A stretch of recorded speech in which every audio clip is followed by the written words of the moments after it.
Ringrazia, Bijo Presidente.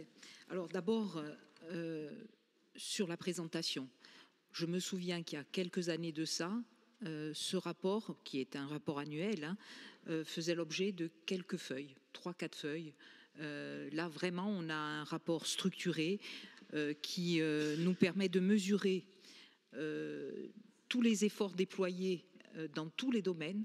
Absolument, c'est quelque chose, le développement durable, c'est quelque chose de transverse à toutes les politiques publiques. Donc, félicitations aux personnes qui ont compilé ce document, qui ont présenté de façon très exhaustive le travail qui est fait au niveau de la collectivité, mais pas seulement, au niveau aussi des agences et offices. Donc, on mesure bien les efforts déployés, on mesure aussi les progressions qui ont été faites dans tous les domaines, même si on sait que nous sommes dans une nouvelle école de pensée.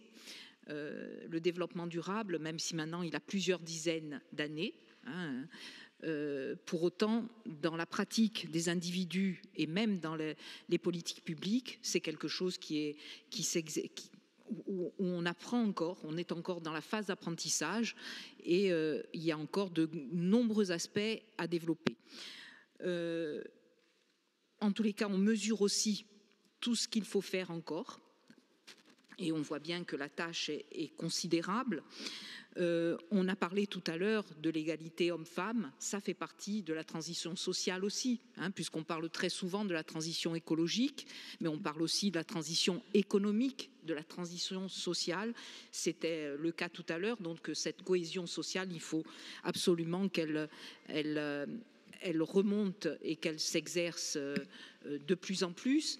Et pour ce faire, je crois que les initiatives qui sont portées par différents appels, différents porteurs de projets, à travers les appels les programmes européens FEDER et FEADER sont intéressants en la matière. Je souligne aussi de mon côté le fait que la langue ait été insérée dans ce rapport. C'est effectivement intelligent et intéressant. On sait bien que une société qui a des difficultés dans sa reconnaissance identitaire et linguistique, évidemment, elle a des effets aussi sociologiques, etc. Donc, de ce fait, il y a évidemment un grand travail qui est mené dans cette institution et il est intéressant que la langue y trouve toute sa place.